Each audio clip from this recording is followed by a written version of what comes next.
Welcome to the impossible, where we empower others to face the impossible, inspire them to be impossible, and motivate them to do the impossible. I'm Matt, and today we are here with two incredible guests who helped us build and establish and prepare for, and they were actually a big part of yesterday's first ever full power para and adaptive national powerlifting meet. Hosted by USPC at Monsters Bent Barbell, and it was an unbelievable experience. But we're going to dive into a lot more of that along the way. But first, I want to introduce you guys to Jared and Shira from the platform Adapt and Overcome, where they help athletes facing any sort of challenge or disability adapt to their situation, overcome the challenges they face, and find their highest potential in strength sports. So they've done incredible work. They're doing it all across the country. Can't wait for you guys to hear their story, and we're going to dive in and learn more from them. So thank you guys for being here. Thank you for having us. Yeah, absolutely. Yeah, definitely. Thank you for having us.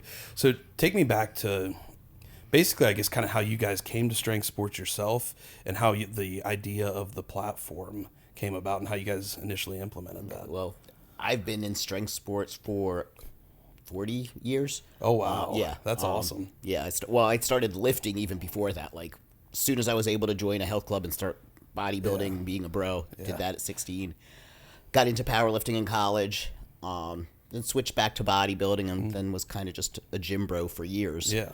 And about 12 years ago, just was lifting in the gym. Some of the older guys were like, if you got back into powerlifting, you'd have some records for Masters Division, and I was like, yeah, why not try it? Yeah. And it's just like, from the minute I competed again, I was just hooked and went from there. It's hard not to fall in love with the sheer environment of competition. Whether you're a spectator, whether you're an athlete, whether you're a coach, it is hard not to fall in love with that energy. There's something really special about it. The community of powerlifters, it's getting a little bit different now, where there's the influencer powerlifters, but true powerlifters, the old school type of powerlifters, we're just a different type of person. Yeah. And that mentality just really resonated with me. And it's really cool. I think it's a really special thing when, like you say, the community can come together. Even though we're all facing different challenges on that platform, we're all lifting different weights.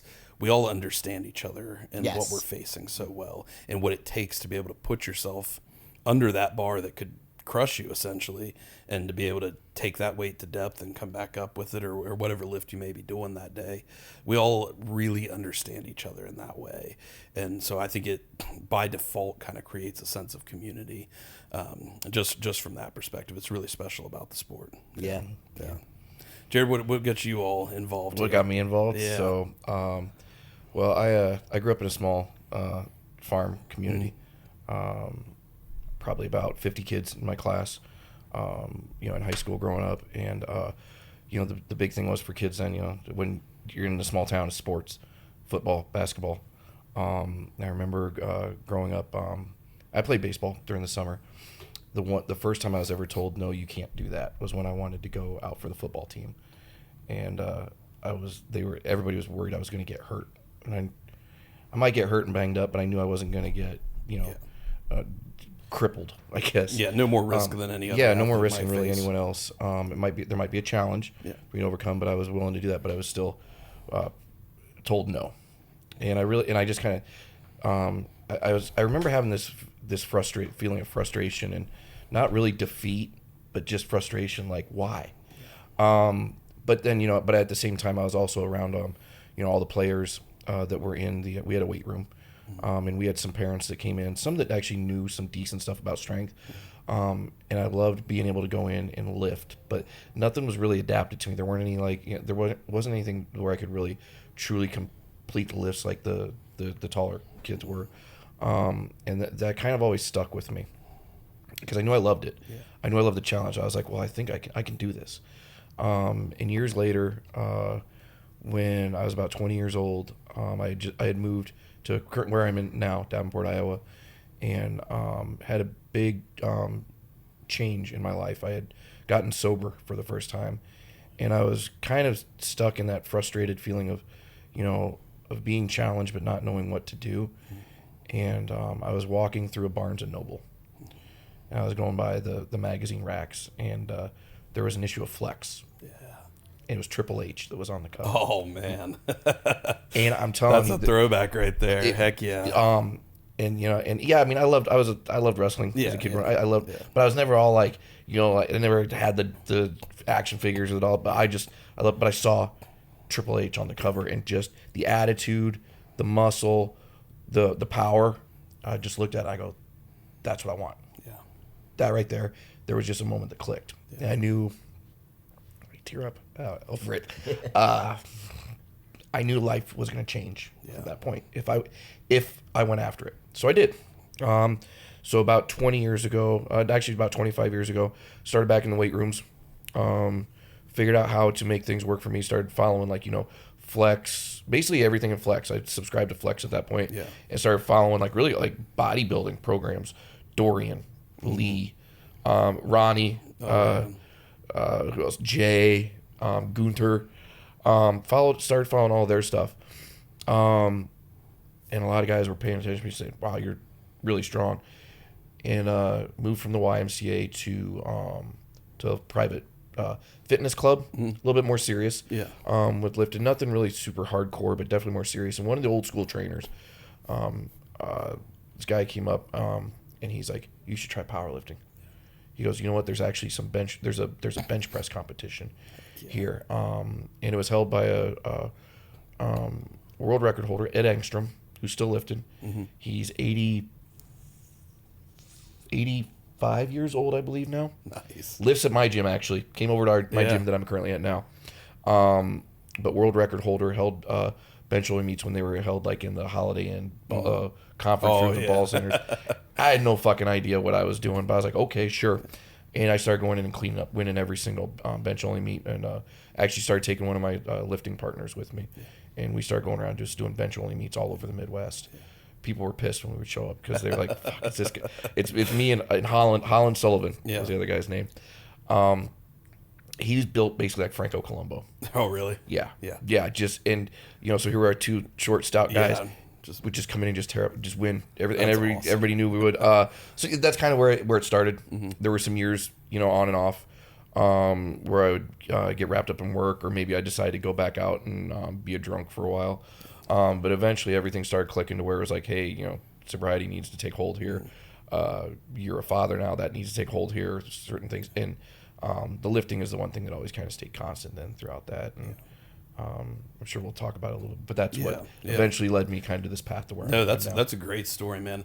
I actually find a lot of there's a lot synonymous between your journey and my journey, and a lot of people at Monsters, and I'm sure a lot of powerlifters in general. Because, I found that out. Yeah, the recovery community is actually huge in the world of powerlifting. It is, and I think it's because whether it's like drugs or alcohol or whatever the thing is for people, I think you a lot of people with very extreme mindsets are kind of drawn to that, and we've kind of fall into those things. It's an addictive personality. It really is. Getting back into powerlifting is actually kind of what forced me to finally get sober. Yeah. I was like putting in the work in the gym, getting strong again. I'm like, what am I doing still? Yeah, 100%. Messing this up and messing up my life. 100%. And then in the beginning when it was maybe difficult to stay sober, it was just like, well, I have these goals. Like, I can't fuck them up.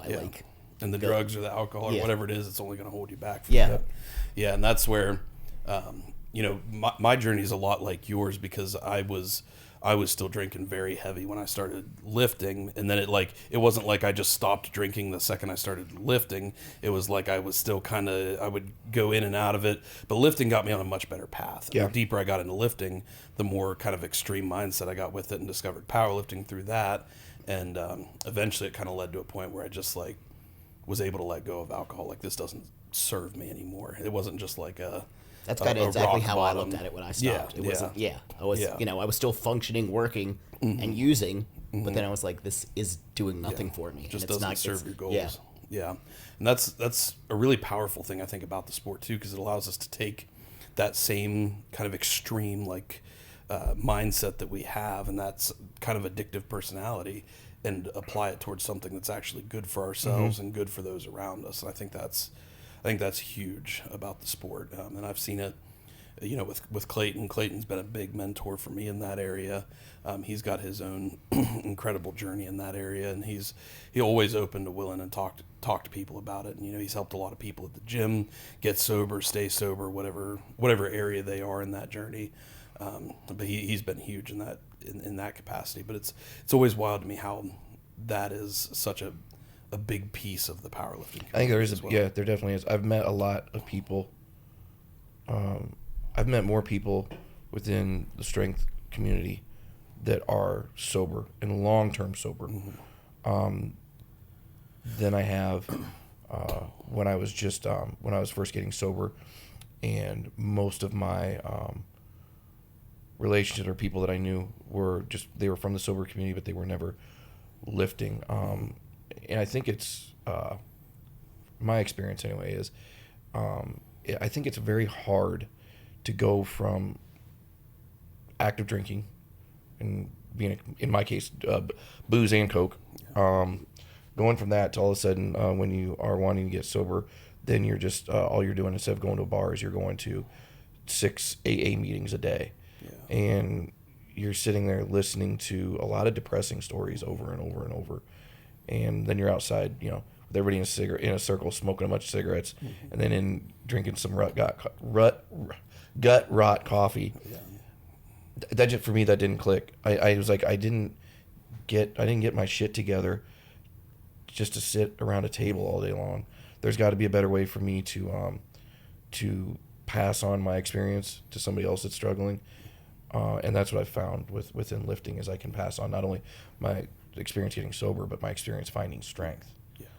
I think that's the bigger thing is finding strength, because I had to be strong to get sober. So That's my philosophy 100%, because what we talk about, for me, it's, you know, even powerlifting and strength sports, for me, it's been purely just a method of building strength, like you talk about. And I've been able to see so clearly, fortunately, throughout my journey that, like, when you build strength in one capacity, it bleeds over to every other capacity. Yeah. We have an idea of like the 4 domains of performance. We talk about mental, physical, emotional, and spiritual, and how you can build strength in each of those domains. And so much of what I've had to do in my lifting journey, not just from the one leg perspective, but a lot of other health challenges I have post chemotherapy and stuff, is build up a lot of those other domains to help boost up my physical capacity where it's lacking. You know, and I think that anytime somebody can get into the gym, whether you start out strength training or not, you're going to get stronger if you're in the gym working out. And then you can take it further from there. But anytime you can build up physical strength, just the building of that competence allows you to have that increased confidence. I feel like it's an anchor for everything in life. Oh, yeah. You can relate, like, when you struggle with your family, like, you can relate, like, how you push through, like, in business, like, everything can be anchored to the way you push in the gym, the community involvement you have through powerlifting, like, all of it builds and transfers over to everything else in life. 100%. And it's hard to be as stressed out about the little things in day-to-day life when you just had hundreds of pounds on your back the day before, feeling like you were going to die under that bar. So I think it gives you some of that better perspective of what's really the most challenging. And that gives you a way to channel things too. When like all the outside stuff is a lot of noise, sometimes when you just, let me just go get under a heavy squat more. And then when you're done, it's like, okay, the whole world now, is now, happier. now I can deal with everything. Yep. Whole world is happier. I love that. So where did the idea of the platform initially come from? And about what time did all that come together? So I came up with the idea that this was probably in early 2023. Okay. Shortly after we met. Okay. Actually, when, almost like It was right around. it was right around the same time that we met. I kind of gave her this. I go, hey, I got this idea. It was at the time that this is the only time I'll say that CrossFit ever did something good in my life. But it started off because they did something wrong. Yeah, it started off because they did something really shitty. Yeah. So there's a lot of adaptive athletes within CrossFit, and I will give them credit because they do. It's called Wheel Wad. It's their. They do have an adaptive games that's set up for CrossFit, but for the longest time, CrossFit being the corporate globo piece of shit that it is, really wrapped up more in just in the money and just in, that, they, because their big thing, CrossFit has the games. Yeah. That's what, and that's what gets the publicity. That's what gets, the athletes featured and, pushed and recognized for their efforts. But they would only do able-bodied athletes there. They never would allow the adaptives or the para divisions to come play at the games. Now, these were all people that still paid the same fees, the same memberships, same registration fees, same WOD fees or whatever, but they were never allowed to compete there. They were told, well, we're a month later we're going to have off-site somewhere else, and we're not going to stream it. But we're going to let you guys, if you want, you can just compete here. It's almost more like we're going to segregate you and you're going to be over here. And I was like, that's really fucked up. Yeah. I was like, no, that's not cool. I go, and I wasn't really, it's not that I needed to do this, like, go on some, like, social justice cause for all these people that were just allowing it to happen. But I was like, if that can happen in that sport, that means it's going to happen in other sports. So I started advocating and kind of speaking up. And some others within then that sport started also speaking up too. And then eventually they got Wheel Wad to be featured as part of the games to get some more, prize money or whatever. Just essentially the same equal recognition, treatment, and footing as what the games has. But that's what made me come up with the idea of the platform to not allow this to happen to other athletes in strength sports in general. And not just short stature or anything, for anyone. That I knew that we needed to do something that would not necessarily hold someone's hand and do all the work for them, but maybe make federations more aware of adaptive athletes and also to push and challenge those adaptive athletes to want a fair, strict, an open platform or stage or even field to compete on. And that's something that's very important to us. Like, we're not trying to, sometimes it'd be like, you don't want the person to be like, oh, they all get white lights because it's good for them, they're competing. Yeah. You don't just get a pat on the back. You don't just automatically get a good lift. And we also were trying to show the athletes that you're still a badass athlete. You get treated the same as everybody else. You have to go to the standards. So, because there were some athletes who approached us right at the beginning too that, wanted just basically everything handed to them and everything done for them. And we're like, we will bridge the gap for you. We'll communicate. And if there's an issue that somebody, isn't doing the right thing, we'll call them out on it or kind of be the go-between. But we're not going to just, take you by the hand and be like, here you go, everything's done for you. Yeah, and I agree 100% with that perspective and I think I'm glad that this para division with USPC, which we'll get into, is really rooted in that. We want strict, fair judging and as the athletes, that's what I always wanted. I actually competed with USPC for the first time 2 years ago at this August meet. So in 2023 was my first time. And I remember when I came out there, the judges at the time, they had no idea what to even make of that. But I told them before I ever stepped foot on the platform, I said, I want you to judge me exactly like you would judge any other athlete. I said, I don't need any other accommodations. I don't need I don't need you to judge me any differently at all. I want you to judge me just as strict. And to their credit, they did. And USPC judges have always been very good about that, kind of holding me to the same standard. And I even went up to Melissa yesterday after the meet because she was on my side of my prosthetic side, which always looks higher because my knee can't track the same. And that's just something I know about how I lift, but I never want any adjustment for that. And so I told her, I said, thank you for judging me fairly, because I got some red lights from her for my squats, which I'm sure were high on that side, and I know that I can achieve better depth than that, and it's something I'm going to keep working on as we go forward, because it's just something I know I'm capable of, and I want to chase that standard. But that's something that's always been important to me. I'm glad you guys are share that same sentiment of making sure that we want to give athletes the opportunity to earn this, and part of earning it is holding them to those same standards. Now, like we talked about earlier, there are some cases, I think Arlen's a great example, where we're going to judge her bar path and her bar movement a little bit differently, because there are some things going on there that she just absolutely cannot control. Exactly. And I think the judging staff yesterday did a phenomenal job. And again, that's where I think having like a sheet like you made up is beautiful, because you can see exactly like, okay, this is their adaptation, this is what they're allowed, and this is what they're not. Like, so yes, she's still held to a standard, but neurologically there's certain movements that are going to be different, and the judges have to know that and allow for that. That she's just not going to control. And what I noticed was it was very easy.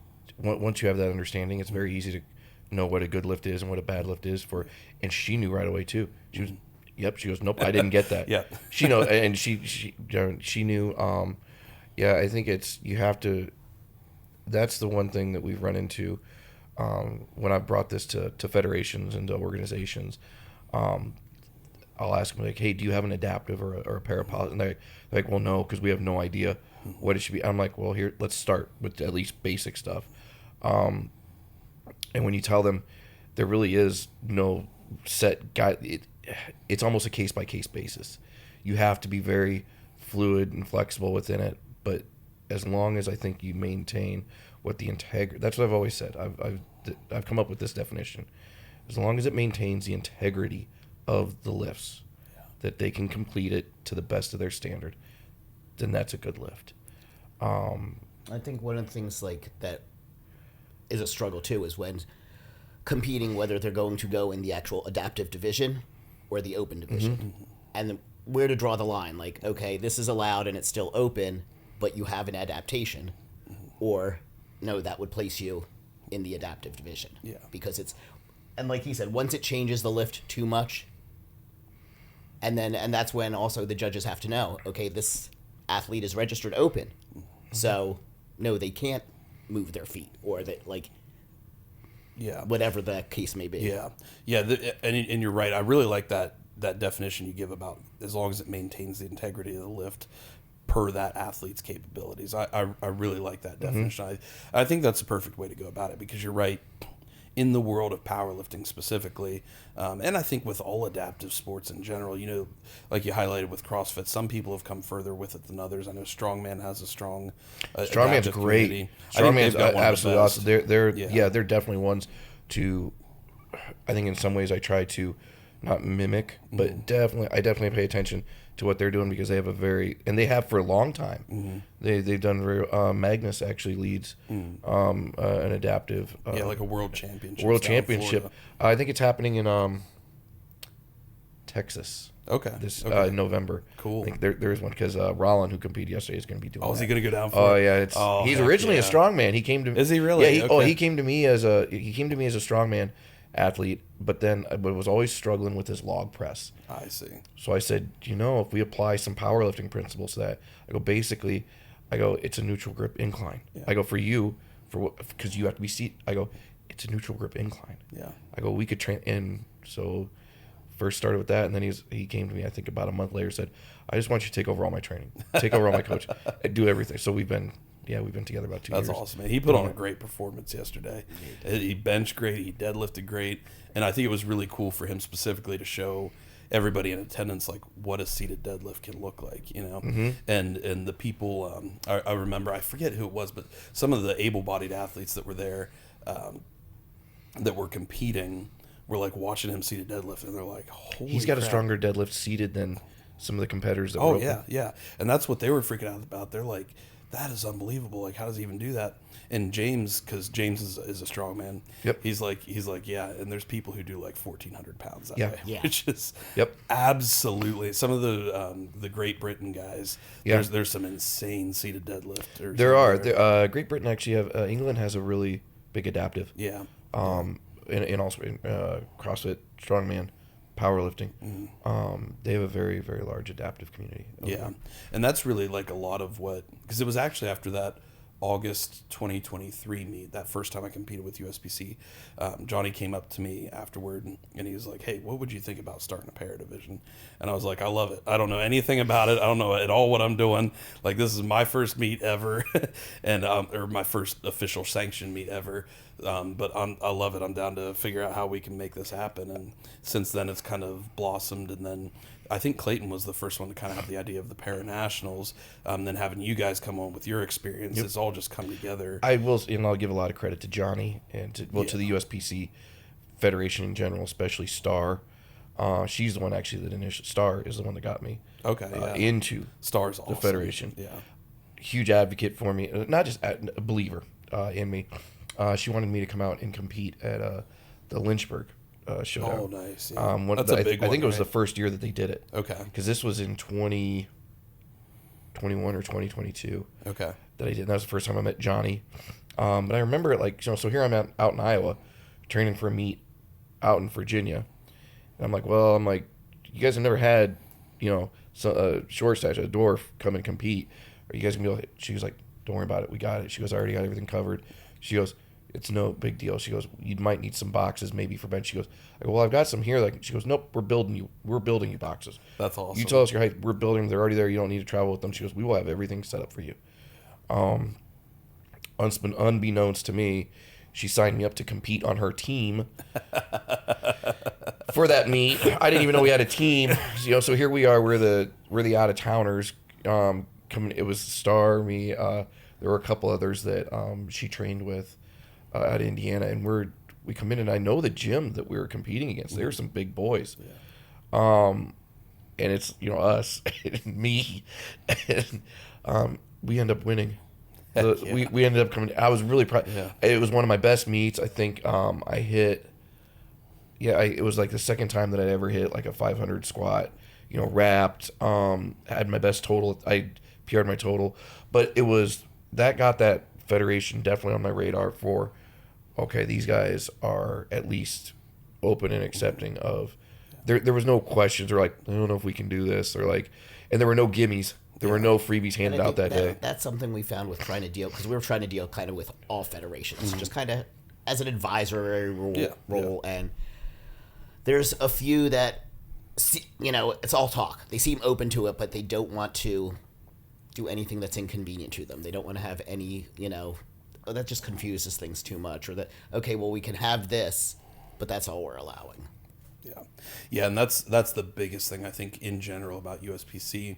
At least what I've seen from it, and I'm not nearly as experienced with other federations, but I've been to a lot of other meets handling athletes, and even like the American Pro and things like that, doing some media, and I'm always watching, like, how is this meet being run? How are the judges making calls? How are what's the flow like? What's the experience for the lifter?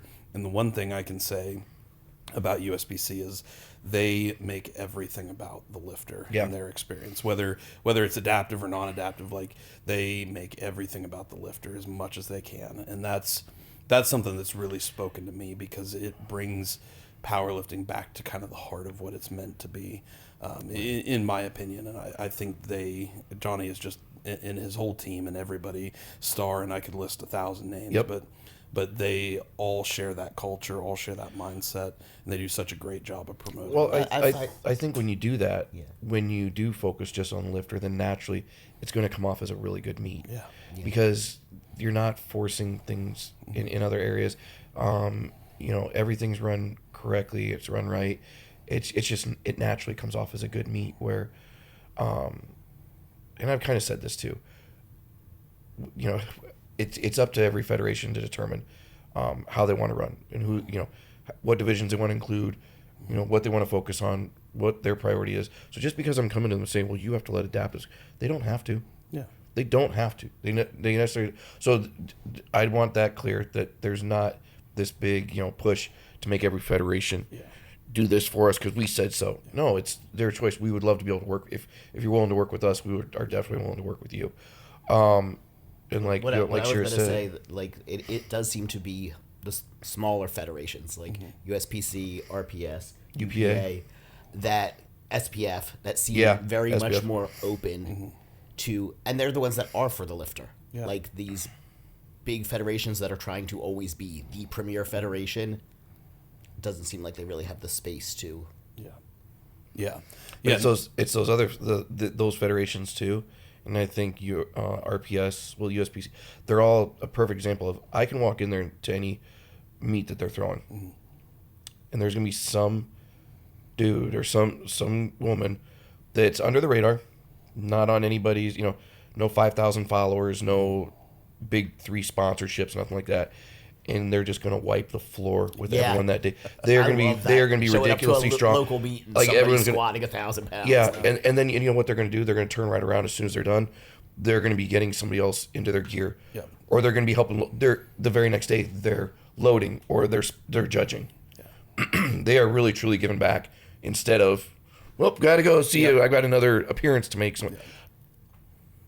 That's that's what powerlifting is to me. Is you put on a show. You're the strongest one in the room, but then you're also the dude that's only doing 135 on the bar. You're sitting there helping them, like warm up. Look, that's what that is. That is an awesome part of the sport. And you're 100% right. There's tons of people I know that come out to a lot of the Monsters meets that are kind of in that area. Yeah. I would say Clayton's kind of that way himself for sure, because he not only is he the gym owner and he's coordinating the gym perspective of everything, but he'll come out and compete. In the last meet we did in April, he and I and one of the other members of the gym were all doing a bench only single ply meet, just to kind of have fun with it. Clayton's been doing a lot of single ply stuff. I was brand new to it, but I was having a blast with it. And Clayton is lifting off for me, like 500-pound lift-offs for each of my attempts, and we're in the same flight. Yep. So he's like lifting off for me, and then he'll go get in a shirt and then go do his attempt.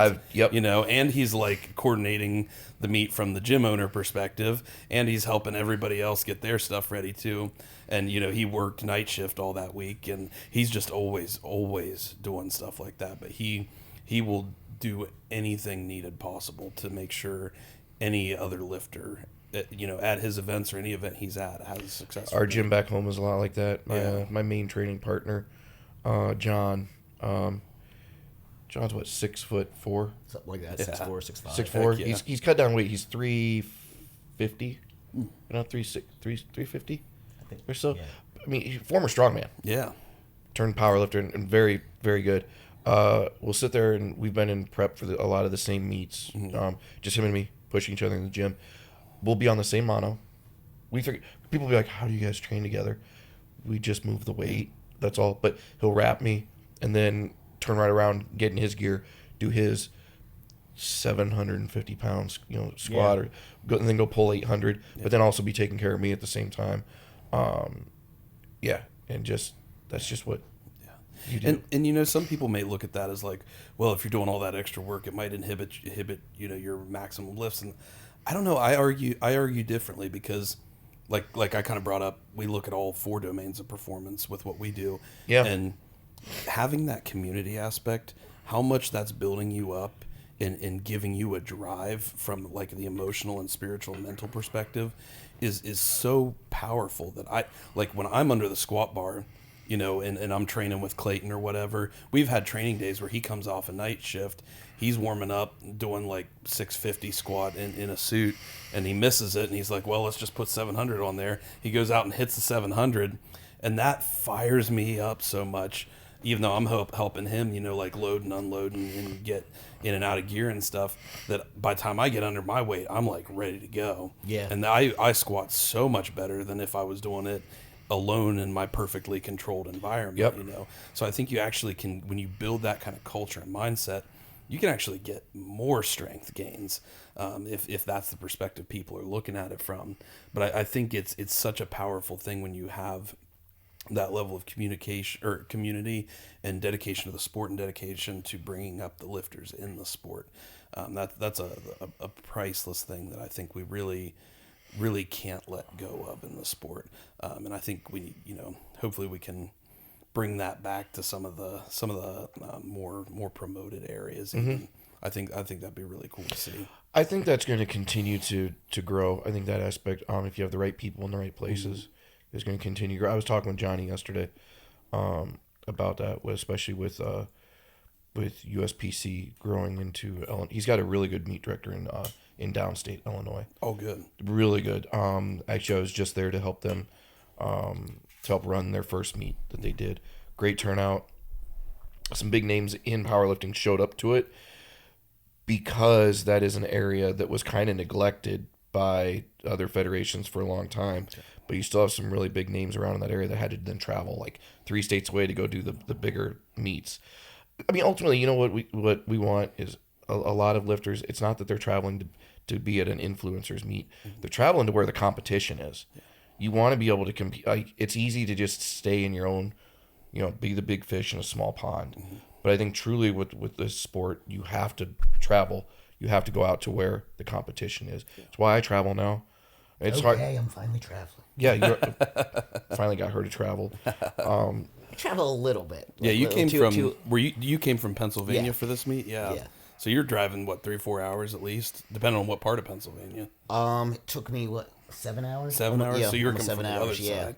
Yeah. That's well, I've competed in RPS meets like right in our little area for the last 10 years. Okay. And then I'm finally in November going to be competing at the Shack Showdown. Oh, so, nice! like- I'm going to be there for the first time this year, and I'm so excited to see it because I think it's going to be one of the best up and coming pro-am meets. I think Yeah, so too, yeah. just because of, like I said, it's got the lifters I know of that can just walk in, under the radar and mop the floor with everyone's coming there. And I get to compete against another 148er that he's going to mop the floor with me. I'm putting it right now. Christian, you're going to mop the floor with me, but I am going to beat you on bench.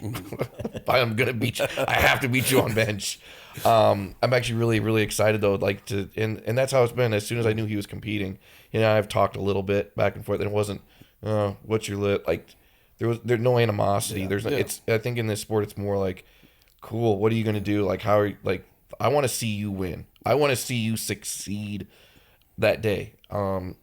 I want to see everybody finish, get their totals. So that's one other thing that I think is great in this sport that I see a lot of. Like, even when there's head-to-head competition like that, when you have your competition going for their you want them to get it because you want amazing things to happen. It's like, okay, cool, he just beat me. Now I got second, but that person just did something amazing. That was the coolest part for me yesterday that I had never really experienced before, because I've always competed, even if I'm like para division crossing over to open. Every meet I've done before this, I'm the only para guy there, right? Or maybe like Jeff is there, but we're in very different weight classes, so it's just kind of not really like the same level of competition really. And I love competing against the able-bodied guys, but there are some amazingly strong 275 guys, in this area that show up, and I love competing with them. I know that I'm not going to touch some of their numbers on any given day, but I love competing with them. I think it makes you better. I think it makes us all I love better. to be in the room where I'm the weakest guy there. Yeah. Like that's one of my favorite spots to be. But I love walking into. I loved yesterday because there was me and James and Devin, and we're all in just about the same weight class. I think they were 308 plus. I was 308 yesterday. So we're close in weight, and we were all chasing like around a 13 to 1400 total. And so for the first time ever, and I wasn't even expecting this till it was happening, first time ever, we have active competition, even though we've all got slightly different challenges we're facing too. I'm missing a leg, Devin's missing part of an arm, and James just had total lack of use of one of his arms. Yeah. But even then, it was so fun because Devin was giving me crap. He's like, man, I can't let a one-legged guy out squat me. And he ended up getting, and we were kind of like going back and forth. He ended up pulling like a 518 squat. I got my 500 squat. And he's like, I'm so glad I didn't let a one-legged guy out squat me. He was very funny. I enjoyed talking to him he because cracked me up. I could tell he was very quiet at the beginning, waiting to see like how people were going to take his sense of humor. And then it's we were warming up Rollin for bench with like he and I were on the same bench, and he just started like busting on it like halfway through, and it was he was like, I was kind of, he's like, yeah, I'll be that asshole and say it.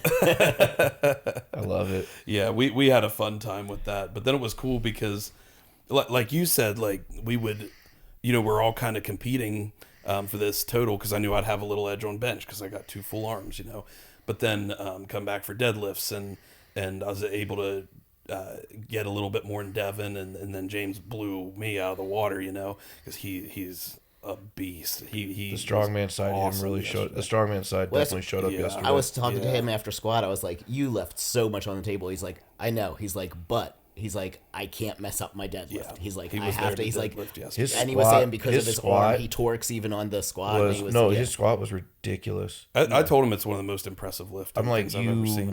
You one-armed he was squatting over 617s, I think. 6'7", like nothing. But it looked like maybe a second attempt, if not maybe a heavy opener. Yeah. Like I just sat there. Because I was in front. I was like, I was just like I you try to maintain, if you're judging, you want to maintain this like professional demeanor. Just no expression. Yeah. And I was like. I wanted to be like, you could. You've seen me judge. I never maintain a professional. No, I'm like, I'm rooting for him, cheering him on. Yeah, like that was, and it was an honor just to watch all that go down. It was especially so his cool. lifts. Well, we were back in the warm-up room, and I'd seen some of his lifts on Instagram. I knew he was super impressive in squatting. But then when it's like right in front of you, we were starting to warm up. We put 385 on the bar, and the guys that were helping out back there, some of our gym guys, very experienced lifters, all have a massive, resume of competitions. Yep. They've seen a lot of stuff. And when James goes up and does that 385, he comes down and comes up so fast the whole bar bounced off his back and came back down, and he just acted like it was nothing. There's nothing. And our guys are just like wide-eyed, like staring at him like, what the hell did he just do? Because his bar path and his speed and everything is better than most able-bodied lifters I've ever seen. Yeah. It was I was just sitting there, I was like, the fuck is this? Watching him balance with the bench and the squat bar was amazing. Like that bench was pretty amazing too. I've never seen the fact you can just one arm a bench. Yeah. Unreal. And just balancing that weight. Watching him set up, and then I was like, how is this gonna go? Expecting it to that's what I was telling people because I know I know how one arm and anything, you take a bench, I can do this, and then I have to do one arm just hold luggage, and it's like a tenth of the weight. I'm like you can't one arm these bars. These bars are so the slightest. Yeah. And he just on a bar, he'd never touched that bar before meet day, and that F8 bar, I've grown to really love it, but it can be a little tricky because it rolls a little bit more than most bars do. Yeah. But I've grown to really love it. But if you've never touched it before, it can be a different bar for you, and it's a different bench than he's ever used before. And he took his opener to kind of figure it out, and then you saw the next two. He just had it totally locked in, and that 200 that he did at the top was just perfect. Again, I think that's where the strongman side comes in, and where they always kind of have a leg up on adaptability, because just regular just anything. If you compete in strongman, you're not coming in doing the same three events it's a mix. You could have 6, 9 different events and you don't know usually until maybe 24 hours. Or was it sometimes they don't announce it till they give you an idea of it could be this, and then 24 hours before they're like, here's what we're actually going to do. And even then, if you've got a natural stone, every natural stone's different. It's going to be totally different lifts based on whatever rock they pull out of the they decide to pull. And there's not really a standard for the equipment. It's called a certain event, but they had somebody make it for them for that event. So it's there's no some metal, there's no exact specs of everything. I would love to be able to do take a year and just do strongman. And maybe maybe I will. I don't know. That's an entirely different thing, but just the challenge of it. So people have asked me, you should bodybuild. I'm like, I was like, I'd like to really actually try strongman. I've always said strongman, they're athletes. I mean, not to put us down, but I don't feel like I'm that athletic. I can do 3 things kind of well. That's how I've always said. My hand-eye coordination is terrible. My just general athleticism is never that great, but I can do powerlifting and I can do endurance running, because endurance running you just go and don't stop, and powerlifting you just go and don't stop till you're done. It just happens over widely different time frames. Yeah, right. So that's been my thing, but I've really been fortunate working with the coach. I worked with this block, really dialing in a lot of those form and technique pieces. And I mean, you guys saw it yesterday. There were a couple lifts, my final bench and my final squat, where he was able to make some. That's the first time I've ever had a coach come to a meet with me, and he was able to make some big real time coaching, hey, watch this, adjust this, things that I didn't even realize I was doing under the bar because I'm just trying to manage the weight. but they ended up leading to successful lifts that I don't think I would have had otherwise. So that was a huge piece. But I think you're right. Like the adaptability and athleticism of strongman, James displayed that perfectly yesterday. It was really cool. That's one critique I've always had a little bit about some parts of the powerlifting community is some people get so like bent out of shape on like if they feel like that specific deadlift bar doesn't have quite enough knurling that day. God. Just the tiniest little things, and I'm just like, dude, like just adapt to it. When I started in the sport, it's like you'd go to meets and you didn't know, like there wasn't standardized and everything by the weights and measures. Mm-hmm. It's like you were using whatever rusty plates that gym was hosting the meet brought. Yeah. So it's like you'd lift on bent bars, whatever, like mismatched weights because that's what you might have at the meet. Mm-hmm. So it wasn't like, and I've let myself fall into it too. It's like I get my little comfort zone and like this is the bar I use, this is the bench I use. Like, yeah, we all do that. I mean, even for me, this meet, it was a surprise when I showed up and there were those new arms on the monolift for the squat rack, because I always I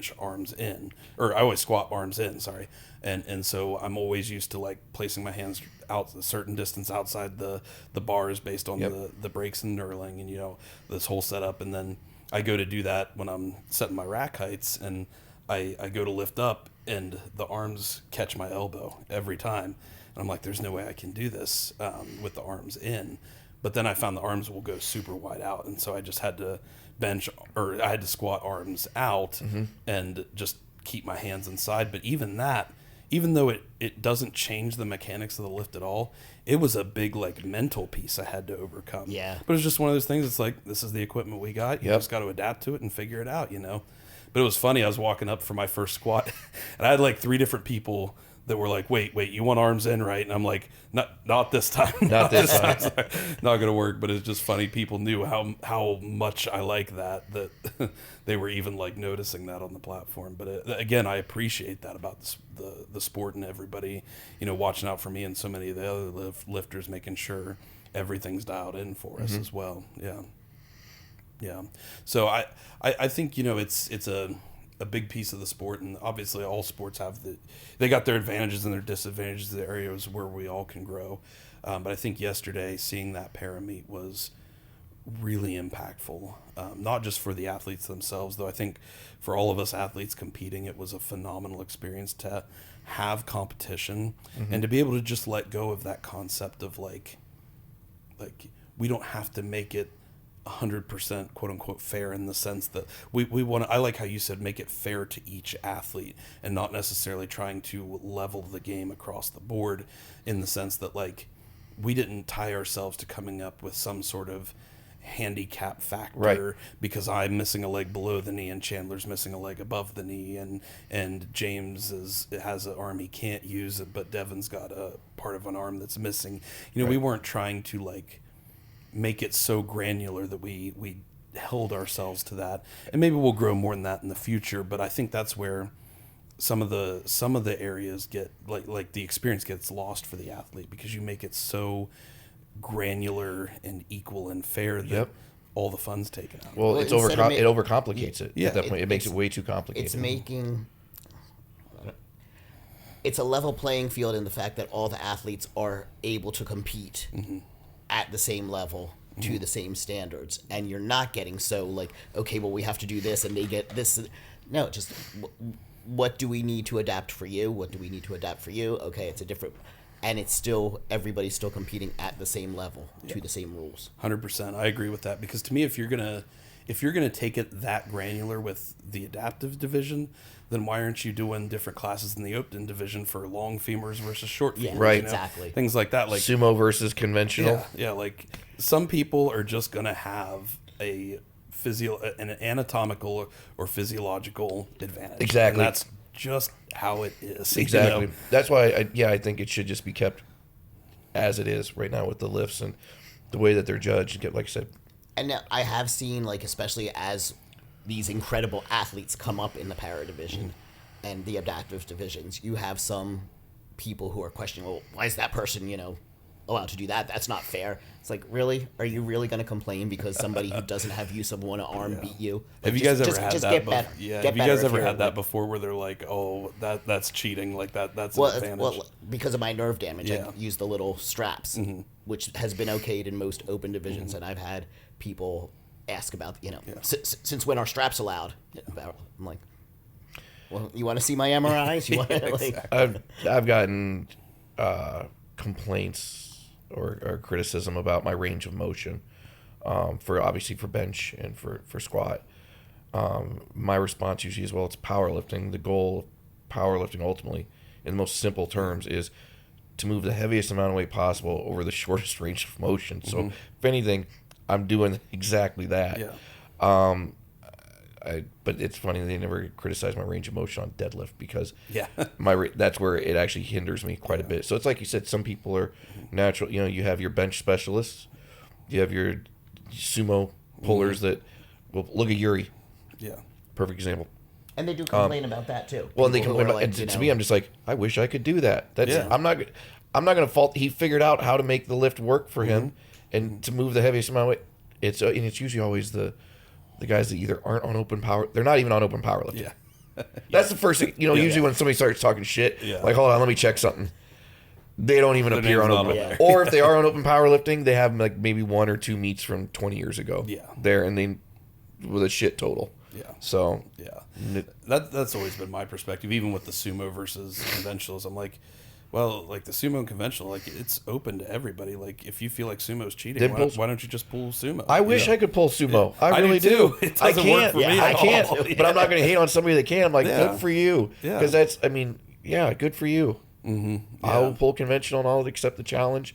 And I'll just try to get better at my shitty lift. I'll try to make my shitty lift not as shitty. Yeah, and that's how I am. It's like we've all got, and that's what I think yesterday the para meet highlighted so well is like, for example, I talked about me and James and Devin. This is true across all the athletes, but it was kind of fun with us being close in weight, kind of close-ish in numbers. Those guys blew me out of the water in some areas, but it really created that kind of fun competitive nature. And like I had an advantage on bench over both of them, clearly, because I have both my arms. Yep. I've got somewhat of an intact core, and I can touch the ground with both feet, so I had kind of an advantage there. But then they had the advantage on squat, in some ways, but not in others, because I can hold that bar and squeeze it in tight, and they can't really do that, So it's like we had some advantages in some areas and some disadvantages in other areas, but at the end of the day, we just accepted it as it kind of like levels out, and that's just our difference and challenge. And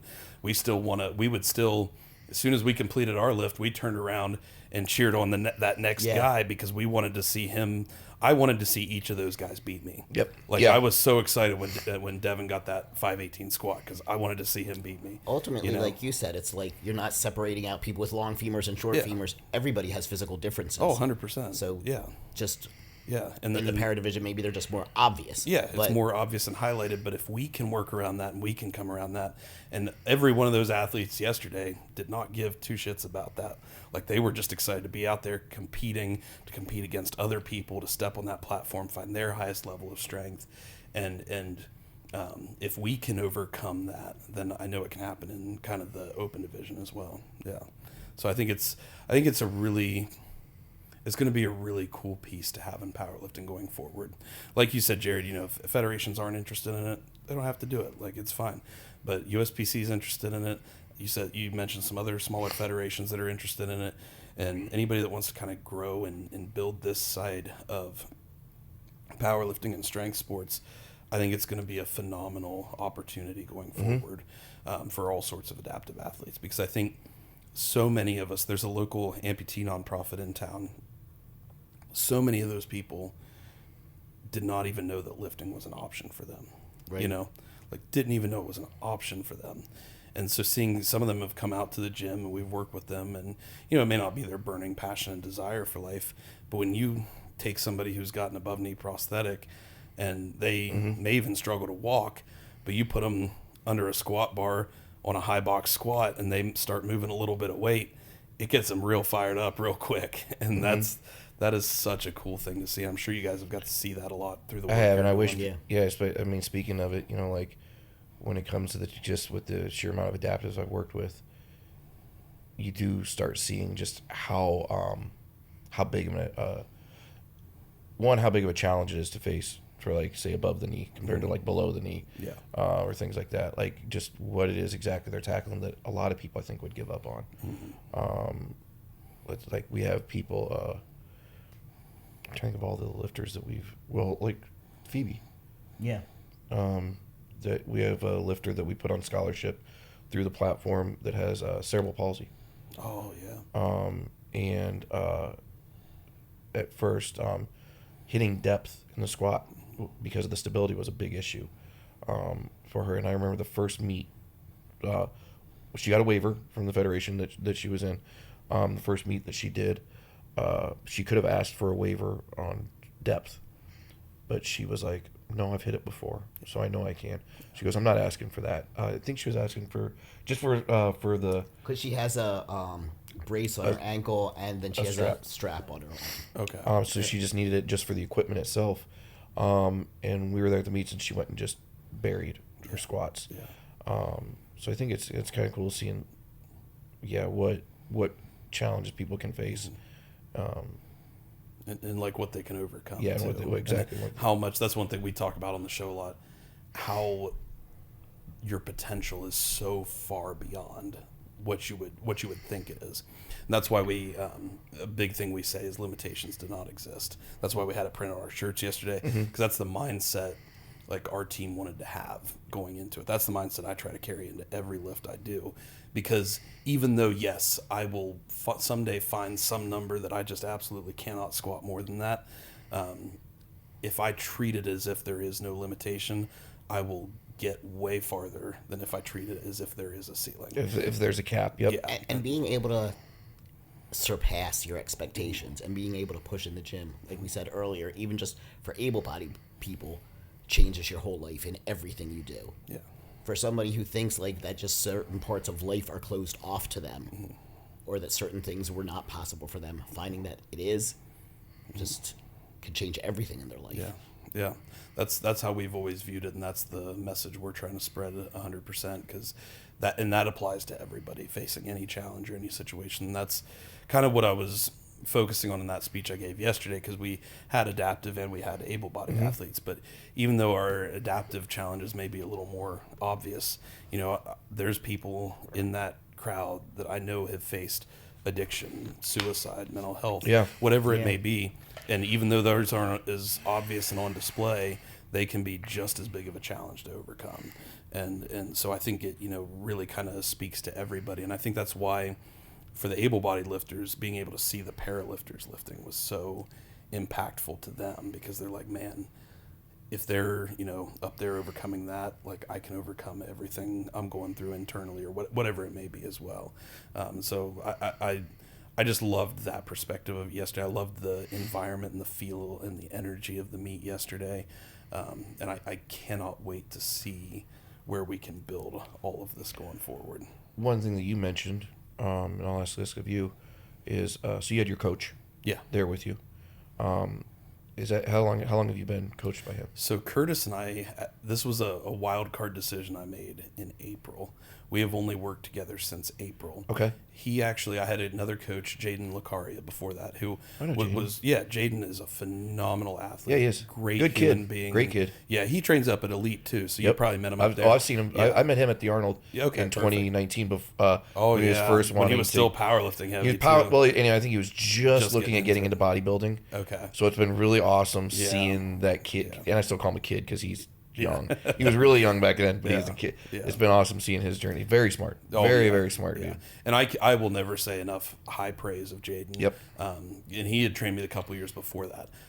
Curtis had come down for a podcast. I got to do a couple training sessions with him, and I realized he's a very hyper technical athlete, and I felt like that was just kind of like what I needed at the time to really push myself over because I just squatted 462 in December, so I was looking to make a pretty big jump for this meet, and so it came down to just like Curtis and I had a super good relationship. We're kind of in the same stage of life right now. We both have young daughters. He's a very technical coach, very technical athlete, which is very different from how I've always worked, and I even feel like Jaden is a little more the same way. We're very like emotionally and like just like hardcore, like driven, just go get it and do it. And so I felt like I needed that to kind of balance me out. And it ended up paying off massive dividends. You know, certainly a lot we had to figure out along the way because there was Curtis did not know me super well as an athlete. As an athlete, I had to communicate with him like an overabundance of communication to make sure he knew every little thing about me that I could possibly convey. And to his credit, he took it all in great stride. He is such a phenomenal coach, and he picks up on so many things that I didn't even realize about myself. But yeah, so we've only been working together for 4 months in prep for this meeting. I think that's okay.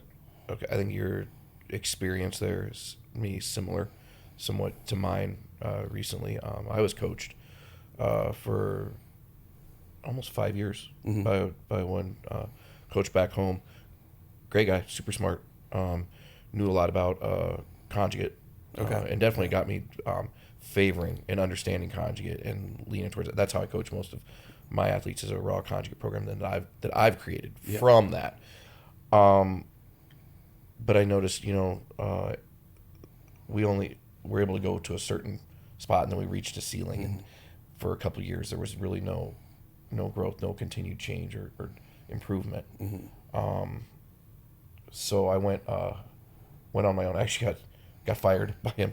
So I went on my own as a coached myself, for which I love. I'm grateful for the fact that I got fired. That made me start coaching, not just myself, but then others. That pushed me into coaching others. Yeah. And I did great for a while coaching myself, but at the end of last year, I knew that just things weren't really.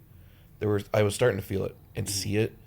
I was still strong and I was still doing great, but I started to feel like things are starting to misfire. Yeah. There's certain things that just aren't making sense, and I couldn't.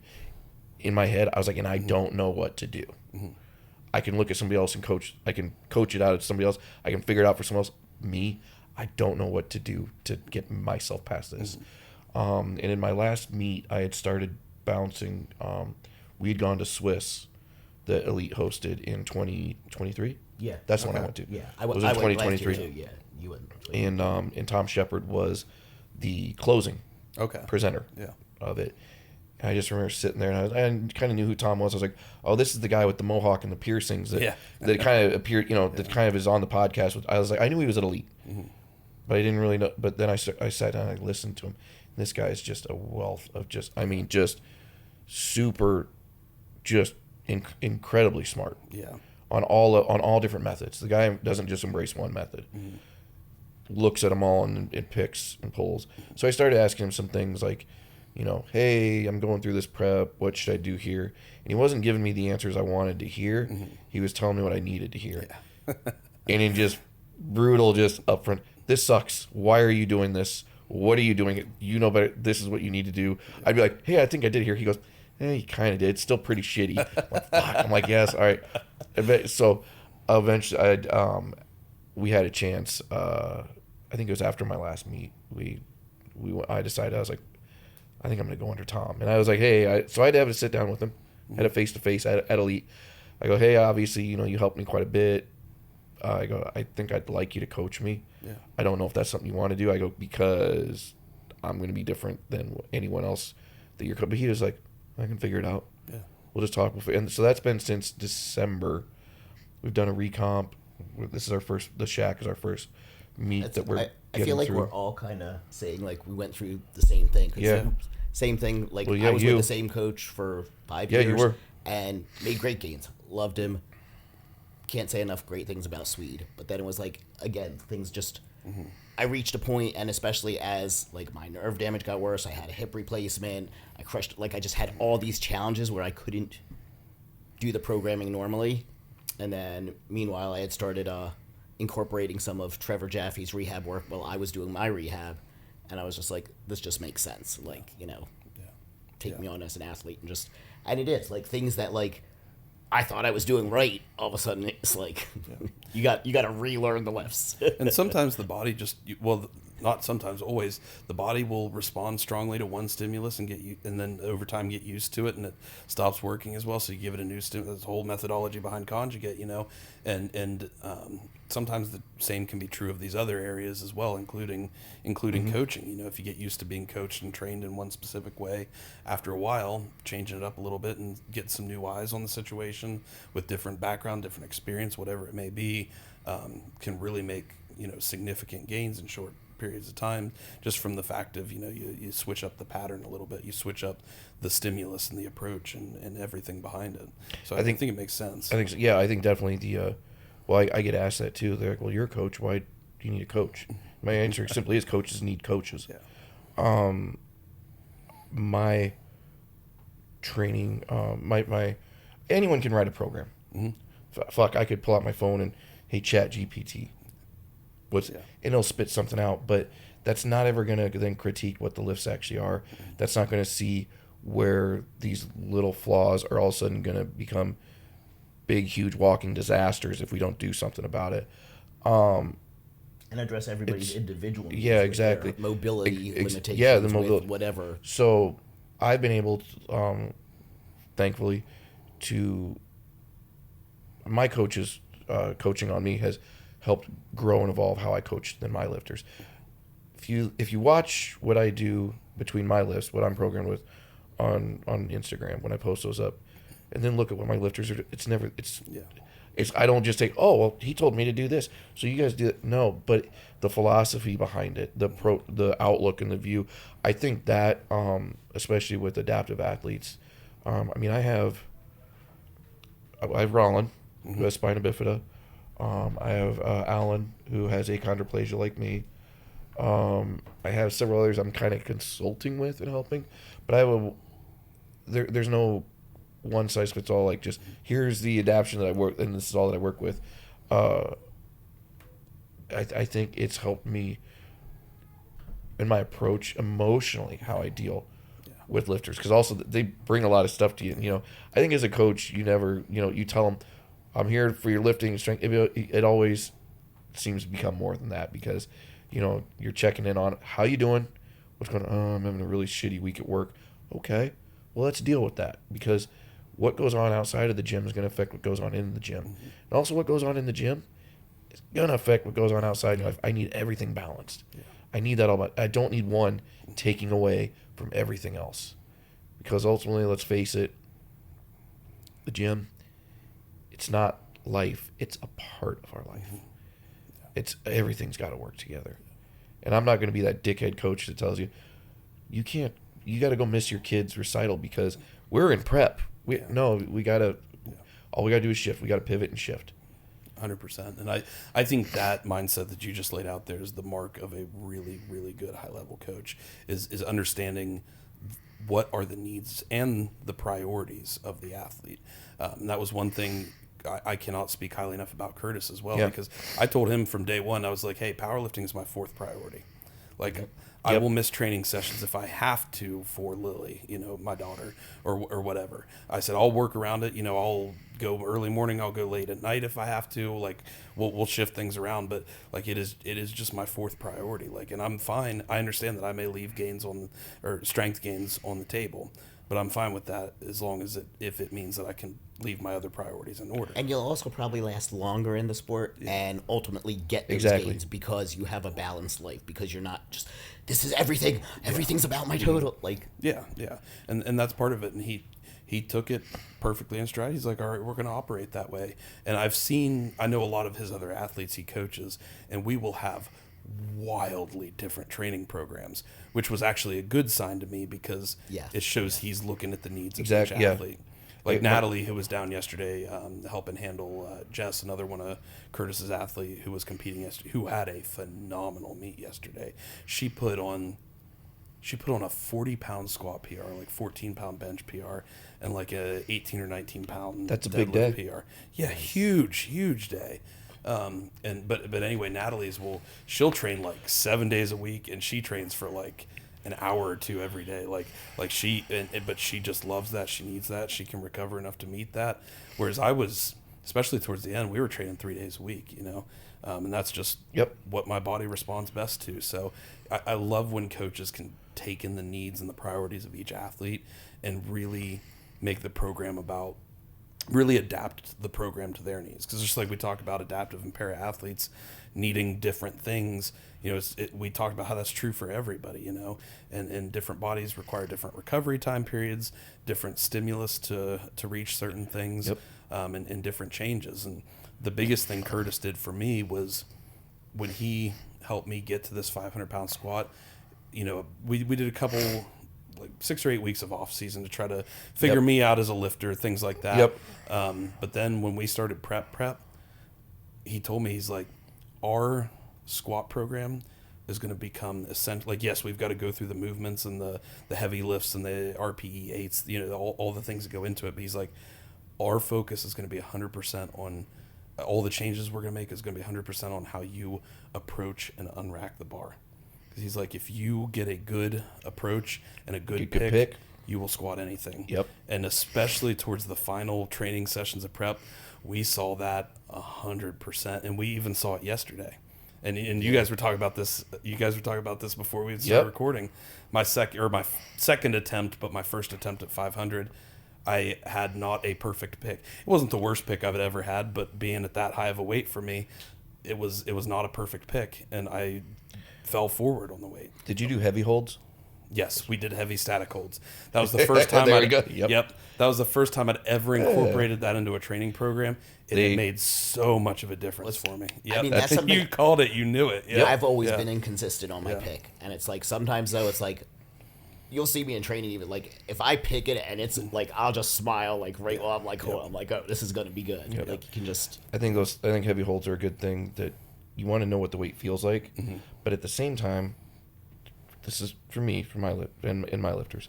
I'm not necessarily going to have you squat, an all-time PR in prep. And I'm going to take you up close to it, but I want you to do some heavy holds above and beyond, the 105, 110%. So you get a feel for it, because if you get a feel for it, you know how it's going to pick.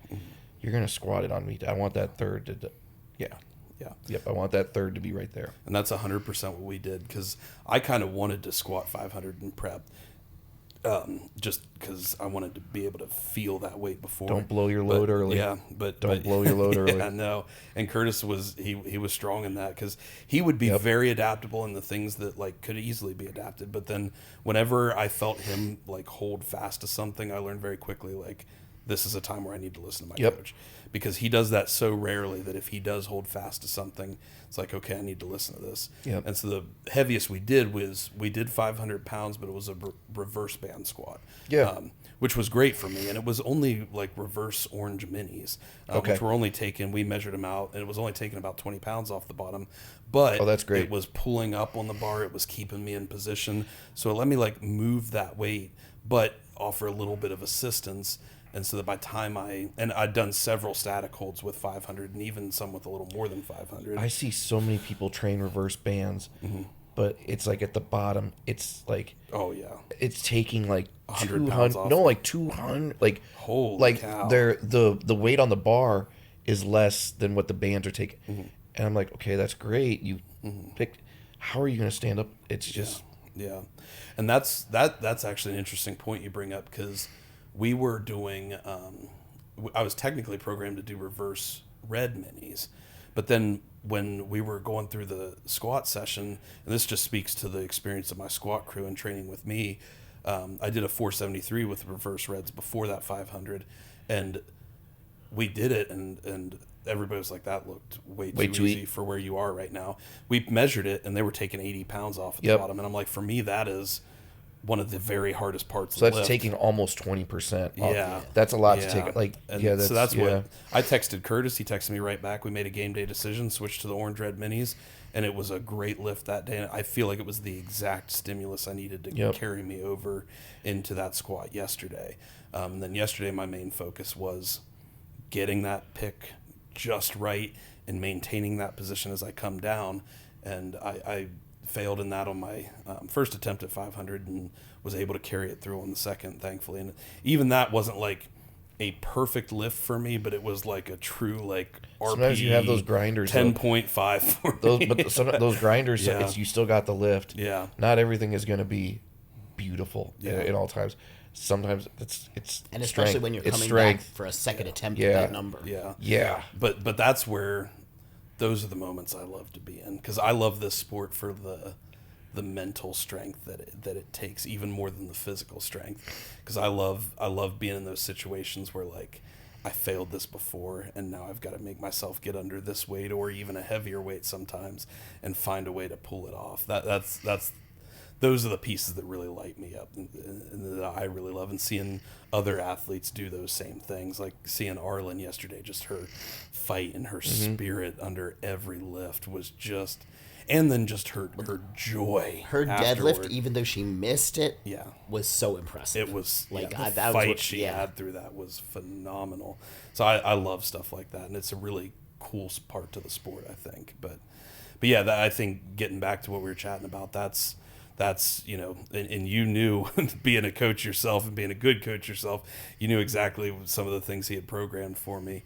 And I think all those things speak to what a really high level coach can do. Yeah. It's I mean, Tom is. I can't say enough about Tom and what he's done. Even like challenging me. What he's presented to me is totally different than what I would have normally programmed myself. Yeah. And I think in my head, the control aspect, because you have to give up control. Yeah. You're giving up control. You're giving them trust.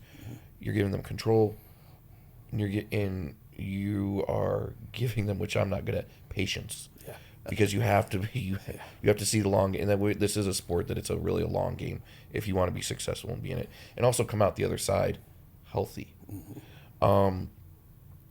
He's thrown some things at me that in my mind is like, why are we doing this? This isn't that. And then I can usually after about running it, because I'll go, well, I'll do it. Once I'm about 3 weeks in, then I'm like, I see this piece from back that we did 3 months ago, now tying into what he just put here. Like you just start seeing everything start connecting, falling together. Yeah. And that was a big thing for me, is we were doing tons of upper back accessories. Yep. And not even necessarily like heavy accessories, but just like to get me to squeeze and to move and open up. And in the off season, I didn't see all that until we're getting under the heavy weights. And if I showed you my squat from December versus yesterday, in December, I was always a squatter that's staring straight at the ground. Yep. And like hunched over and like trying to pull that bar in. Now your head kind of float. It doesn't do that. It'll Yep. stay that float where it's. And, yep. Yep. And those are the exact words Curtis brought up to me. He was talking about my Float. head float. Yep. Float. My Yep. head float. And so now I don't do that. I get under the bar and I push that sternum, trying to touch the ceiling with it. And it's changed everything about my mechanics on the squat. So it's just huge how like just such little pieces like that wouldn't even seem like they would help a squat come together and do that. But I think it's true of so many lifts on the platform, but also it's true in so many aspects of life outside. I think it's interesting what you were saying is like taking the time for you guys to learn each other, him learn you guys. And you and I were just talking about that earlier. Just when some people will hire a coach just for a prep, and it makes no season. Yeah. It makes no sense because it takes, in my opinion, it takes a few months just to learn each other's language, to learn the limitations of that lifter or how to like coach them properly. Yeah, you're 100% right, and I'm so glad, because originally I was going to hire him for like just that prep, and he, even on our intro call, he's like, dude, I run a business here, but he's like, I'm not trying to make extra money off of you or anything. He's like, I'm telling you, if we can do a short like 6 or 8 week off season, it'll let you learn me as a coach, it'll let me learn you as a lifter, and it'll change the game for what we can do come August. And that was one of the best decisions I made, was starting with him and doing that off season. That's how I approach all my lifters. Yeah. There's an intake I send out to them. It's not just what are your best lifts. Yeah. It's a lot of, I need to figure out a lot of stuff, and I tell them that like I've been asked, will you just write me a program? No. Yeah. Could I? Yeah, but no. Yeah. Because it's not going to do you the best. It's not going to do me any good. No.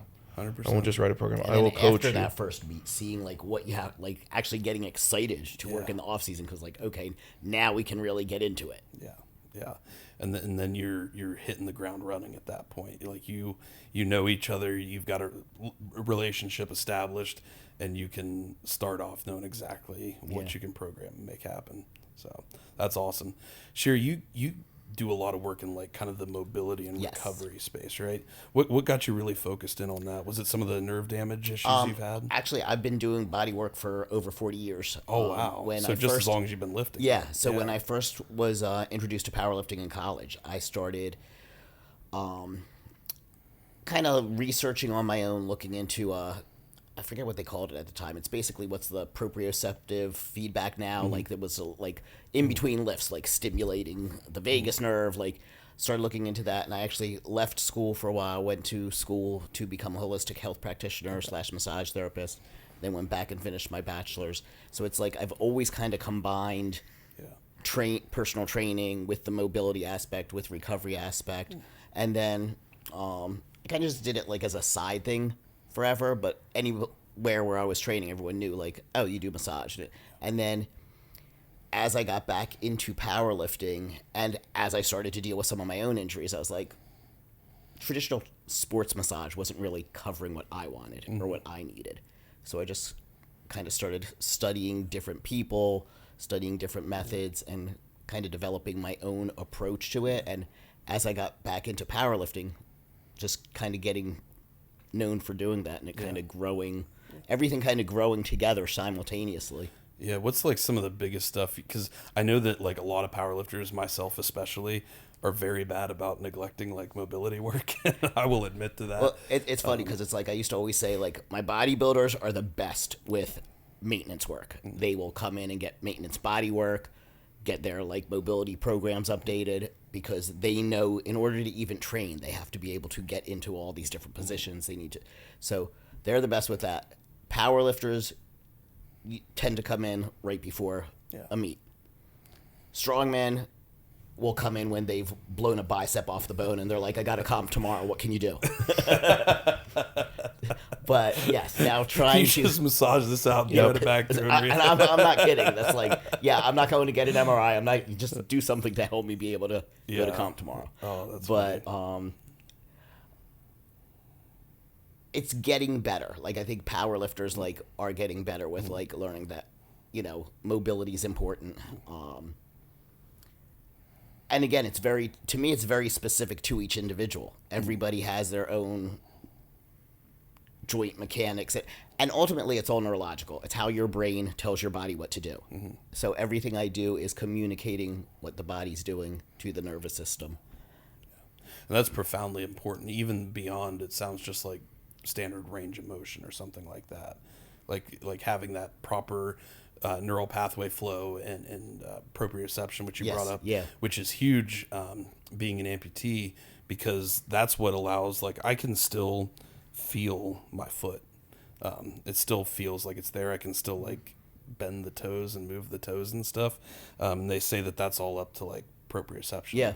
And it's actually incredibly helpful for me as an athlete, because where it feels like my foot is roughly where my prosthetic is. I did a workshop one time working with people with either nerve damage or amputations, and that's what it was basically telling, okay, I want you to, drive through your right foot. What? Yeah, no, I want you to drive through your right foot. Because you just thinking that puts the stimulus through the rest of your body and makes things turn on. Yeah, and that's a big part of what I do in these like couple weeks up leading toward prep, especially with the squat this time, is like every day I will mentally walk through that exact process of getting under the bar, setting up, like envisioning it and trying to get like lost in that world of it happening and making it happen. That's such a key piece for me to be able to handle things properly on this like imbalanced platform that I've got on the prosthetic side. And that's something I've dealt with too, like trying to change the mindset. Like, yes, I do manual body work along with it, but it's not all about just having somebody like beat the crap out of your, beat up body. What we want to do is get your nervous system to load the joints properly, to get mobility restored. Yeah. So what are like maybe the 2 or 3 biggest things that, like, if you're a power lifter, like what are the biggest like just easy access things that we could be doing to kind of improve our performance in this area? I think just daily mobility in general. And again, I think that looks different for each person. It's very important to me, like, there's all these like different protocols online and, you know, oh, go watch this person. And those are good places to start, but I think it really has to be individual. And whether you go through that with a mobility coach, with your own powerlifting coach, whether you get assessed by a physical therapist, and just everything has to be very individual to each person. But I mean, in general, something to work, external rotation. You're getting under a squat bar, you're getting, and like that's something in general most powerlifters have a problem with, externally rotating.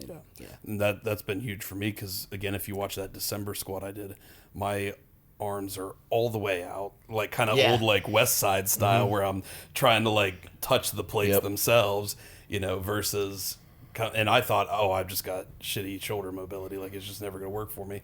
But then yesterday, like I was like, my hands are so far in now, I'm like, I never even thought I'd be able to do this, you know. And the biggest easy fix also, I have everybody get a spiky lacrosse ball to roll out their feet. Like everything works from the, like when I work, I always work from the ground up, because the way the feet communicate with the earth and with the ground is going to be, there's going to be a chain reaction all the way up. So sometimes even the way your head moves, the tightness in your neck could be because the body's compensating because your feet aren't moving correctly. One big thing I did, now that you bring that up, that when I was training for my first marathon, because I never really like thought about my foot or its potential like mobility or strength or anything like that until I started like doing endurance running like that, and then it was such a big piece of what they do, and I was like, oh, that transfers over to like squatting and deadlifting. I just started buying and wearing like toe socks instead of just like standard socks. And just that alone, like having that degree of separation and independence in my toes made such a big difference in how I could like splay my toes and how I could just like feel like I was attached to the platform. Whether it actually made that big of a difference or not, like it really felt like it did for me, especially running, deadlifting, squatting. It felt huge in those areas. Yeah, so even just that was such a small, easy change. I didn't have to do any extra work. It was just like what sock I put on. Well, that's one of the things I worked with Jared on. Like shortly after we met, I was just like watching him walk. And typical of a lot of people with achondroplasia, they kind of swing their feet and walk. So he was getting zero big toe propulsion, which is always going to translate to hip extension. So we just worked on mobilizing his feet and intentional gait work. And then he, on his own, thought how to progress those things and start loading them. And like I said, I was just thinking for like longevity as a human being able to walk. And it translated to his lifts and to like, he doesn't walk with that same. Basically, I was walking on the outside of my feet to where once we. Was that called pronating? Is that what that's called? That's supinating. Yeah, that would be supinating. Yeah. So instead, once we basically got to this, it wasn't just then walking, because I see some that do get to this point, but then they're just kind of like shuffling their feet like this. It was basically being able to take from heel to toe to get the transfer, and then like she said, figuring out, well, if I can do this here in my natural walk, how is this going to apply to my lifts and being able to transfer that to my lifts, which, like she said, I think from my experience and then just with working with her, foot, ankle, hip is the most important things for mobility, and also just to translate over to them to strength for us. I found that in endurance sports. I found that in powerlifting especially, and even like you bring up like day-to-day life, like just having, and I'm not even super in depth in that kind of world yet, but just having a more general focus on like foot health and stretching out even individual toes as opposed to just doing a calf stretch, you know, treating the foot as like it's a whole own individual like unit with all these pieces and properties, as opposed to just like a paddle, you know, has been huge. You asked like how I started getting into some of the methods, and like when I started developing some of the stuff I do was it's probably about 15 years ago was the first time I was told that like my knees were so horribly arthritic, I can't lift anymore. I was like, well, that's not the answer. So I started like really kind of researching, okay, where is this coming from? Now, I mean, ultimately now, I probably do need. Well, I already had one hip replaced. Probably need both knees replaced and the other hip eventually. But I've prolonged the time that I've been able to lift, and these, where that's and necessary. I don't think these are really new philosophies or mindsets. No, not at all. It's just that so many people were closed off to them. Louis Simmons even said, "Show me somebody that walks with their feet splayed out, and I'll show you somebody with weak hamstrings." Oh yeah, yeah. It's in methods. And that's, I mean, when I read that, I was like, "Fuck!" I'm like, and that's when we had first basically started working on myself. Yeah, and I was like, "Fuck, that's me." Yeah. Because I'm out on the outside. I was like, I'm not gonna have fucking weak hamstrings. Because then I started thinking, I was like, well, weak hamstrings, shit deadlift, shit squat. Mm-hmm. So Yeah, no, it's, and it all transfers from the ground up. It's wild how everything comes together, and it's so much more than. And I think powerlifting highlights that perfectly because we're operating at, 100% or even beyond that. Any little weakness or any slight variation in technique is going to come out and it's going to show, and it all starts with building that strength from the bottom up. So. Awesome, guys. Well, I love that. I've really appreciated our conversation today. I've really learned a lot here. I wanted to kind of get your thoughts on where you guys headed next, both personally, competition-wise, and what do you have planned for the platform going forward? well, I mean, we're both doing Competition, but wise, we're both doing the Shack Showdown in November. We'll definitely be there for that. Yep, we're both doing that. That's my one meet of the year, and that's your one. Well, I did. Well, one. you did one, and So I have to do another meet before I transfer to the next age group because I'm Okay. chasing some records, and so Yeah. that's why it's like And then you have all kinds of new records to chase after that. but yeah. So this is my one meet of the year. Where we're going to next? Well, I mean, we're heading to Elite. Today we leave. We head to Elite. Yeah. So I'll get some more training, and check-ins with my coach. Mm-hmm. Great group there, got just lifters. Period. So we just leave that place every time just better, better. Hoping that we leave something of ourselves there to help others too. Whereas where we stand with the platform and probably in platform ready powerlifting with our coaching, we are considering opening up another scholarship spot. Okay. So within the platform, what we do with our scholarships is we try to basically cover a male and female adaptive lifter for their training, their competition for the course of a year. We've done pretty well so far with the two that we have, and just basically through just fundraisers and out of our pocket for what we do for like the apparel sales and things. We got to get better with the fundraising because a lot of it comes out of our pocket, and a lot of it. So in addition to the scholarships, it was just us traveling to different meets to be there, be a voice for the adaptive lifters, just to kind of spread the word. Yeah, like it adds what up. we're It's doing. a lot. It does, but like I said, I think it's one of our ways. I truly do believe in live, learn, pass on, and this is one of the best ways right now that we can do that. So, but hopefully it's to grow, to get another lifter on scholarship, so to cover their coaching, to cover their federation membership, to cover one meet, and then obviously their travel and their stay to that meet for the course of the year. That's ideally the goal of the platform. Within Platform Ready, so the platform and my coaching, Platform Ready Powerlifting, they're both kind of together. They're definitely under the same mindset, same values. Within Platform Ready Powerlifting, I do have several adaptive lifters that I am coaching. I have a lot of just Gen Pop clients I'm working with, but they all seem to be leaning more towards, they like the powerlifting aspect. Yeah. They're taken to the coaching very well under that. Some may be competing soon. I do have several powerlifters themselves that are under true raw conjugate programs that we're all in off season. Yeah. We're getting, a lot of them have come to me beat up or from a lot of meets or just really needing to get things refined. So it's nice. We're looking at spring of 2026 to compete. I'm fortunate enough to be able to work with a local. One of my lifters is a defensive back on the Quad City Steamwheelers, which is an IFL arena football team. That's awesome. Which is an amazing sport. Yeah. Honestly, I've seen some of it on social media. I've never gotten to watch it in person. Honestly, I went to my first arena football game when last time I was out in Iowa, and it's awesome. The last time I got this excited about anything like a sport was when I got into powerlifting. Yeah. I hold the arena football, the indoor football, like almost at that same level. Like, that's awesome.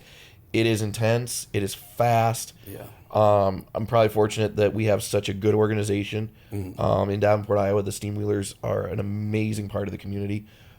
Great athletes, great young men. Front office is absolutely supportive of not just the team and the community, but also of me being a part of kind of what they did last season. Yeah. They went very far. They almost got to the championship, which is actually today. Or what was last night? They almost got to the Super Bowl, basically, of the IFL. Nice. We were one game away. So, unfinished business. Yeah. Coming in next season, chip on the shoulder. It's a good spot to be. Good spot to be. The idea, since strength is for everyone, strength is definitely for athletes. Strength keeps us healthy. 100%. Strength keeps us performing.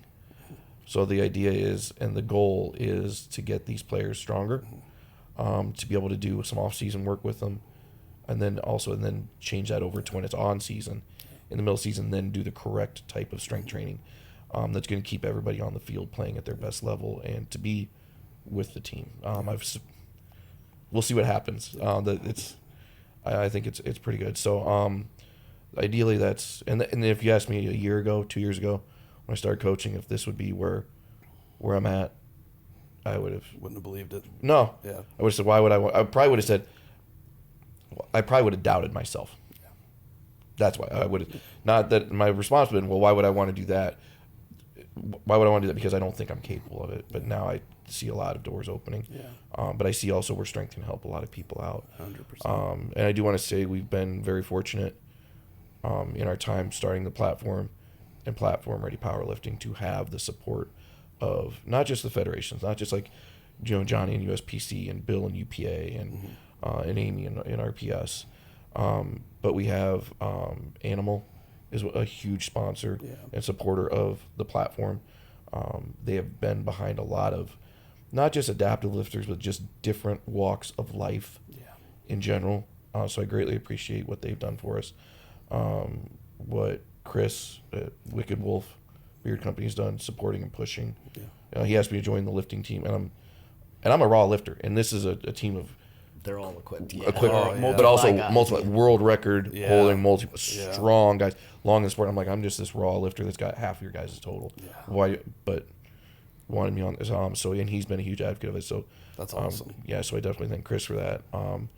And then just in general, the training facilities that we're all a part of. I have Jevons Powerlifting as my home gym back home. I have Elite FTS as my home away from home. We have Stable Goat and Power Build. Stable Goat, Power Build, Death Wish, all in Philly. And then obviously, I think I was telling her yesterday, I think Monsters is... That really has the vibe of like... I said it was great. I just kind of felt like it wasn't like I'm just dropping in. I didn't feel like I just dropped in and then see you later, good luck with everything. I was like, I really kind of felt like a group that I could just train with all the time. Like that's hard to find. Yeah, it really is, and that is what I've always spoken to about Monsters. To me, it's the best culture I've ever been a part of from a lifting space. And there's lots of other really great places out there, but Monsters will always be a home for me. And I think kind of what you said there, that's how it is for everybody. Anybody that passes through, if you have a dedication to strength and getting stronger and wanting to lift others up at the same time, you will have a home at Monsters. No matter if you are away for a year at a time and you come back once a year, you will immediately have a home at Monsters. And that's this really special spot about that place, I think. Definitely. I like that it's Parkersburg, West Virginia. It's not exactly the hot spot on the map. Yeah. Which you guys do have more coffee shops per capita than. What is it with that? We really do. What is it? City Perk? City Perk? Central. There's the city perks, which Dude, there's like I drive by one, saw like 4 and of 2 them. blocks away. No, and 2 blocks away, I'm like, this is fucking crazier than Starbucks. I'm like, it was kind of weird. I'm like, there's another. Because remember we were looking for coffee. Yeah. I'm like, well, we could stop at the city park. Oh, there's another. You this one like. Yep. I was like, we take our caffeine addictions very seriously. I was like, I didn't know if it was like mob owned or something. I was like, is this like organized crime here? I don't really know what the city perks are. I'll be honest. I don't go to them. I know they're kind of like a coffee shop, but I feel like there's like, maybe it is the mob. I don't know if there's like, maybe it is. I don't know. Well, let's not upset them too much. It's like an Arby's. Yeah. I never see any cars. I never saw a bunch of cars out front of them, but they're always open. Yep. They're there. Yep. What's going on? It's hard to tell. But yeah, man, I appreciate you guys coming on. We'll put all those links in the show notes there for all your stuff, because I know you got tons of people supporting you, and any discount codes you want your followers to have, we can put those down there as well. They don't even need to use my code. If they just support, there are codes, but if you just support, it's what I use. So I guess if you want to be short, bearded, and strong, there you go. Hey. It's good. And bald. Good way to be. Good way. Yeah. Yep. It's just saving the hair for our faces. Exactly. That's the way I like to look at it.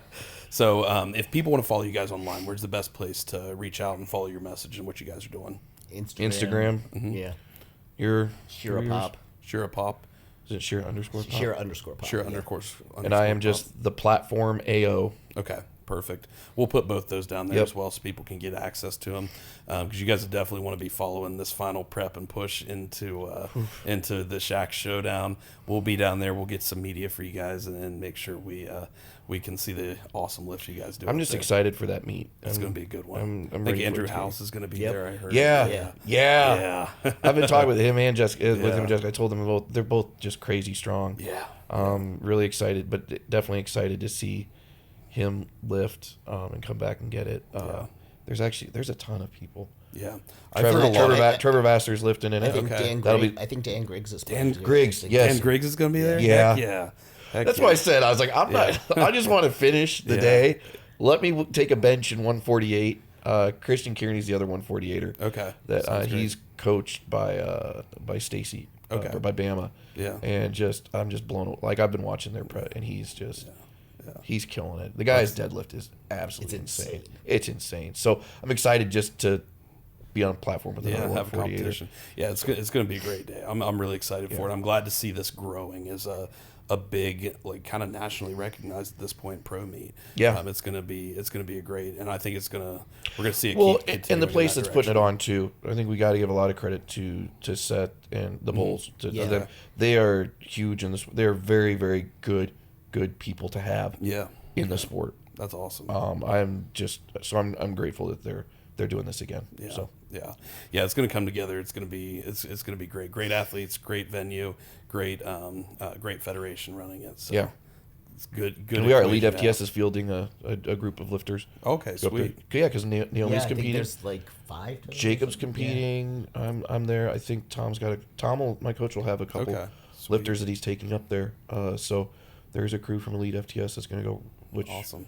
I'm really stoked that that's being represented too. So it's going to be a good time. Yeah. So I appreciate you guys taking the time. I know you got a lot of road miles ahead, and you came down for the eventually meet. Iowa. Eventually back to Iowa. Heck yeah. So I really appreciate you taking the time out of your schedules to be here. I know this episode means a lot to not just our adaptive lifters who competed there yesterday, but everybody who's going to hear this and kind of get their eyes opened up to a new side of powerlifting. So, and I really appreciate the work you guys are doing. Just your consulting on us prepping for this meet, your support and showing up, and even you, Jared, helping to come judge yesterday, and you, Shira, you were handling Rollin yesterday. Yeah. I know that meant a lot to him. So I think that will. It's just huge, and it shows your dedication to the sport and everything you guys want to do in helping push not just the sport forward, but all of the individual athletes as well. Yeah. So appreciate you guys. Thank you. Have safe travels up to Columbus today, and definitely give all of our best at Monsters to everybody up at Elite. We will. So appreciate it. I think we certainly will. Yeah.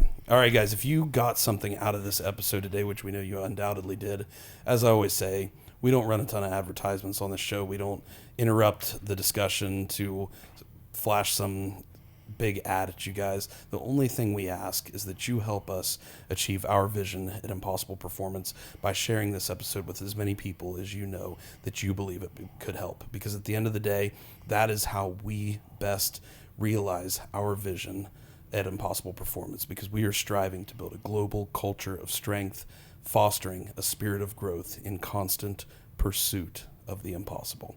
Thank you for listening, and as always, be impossible. Thank you, guys. Rad.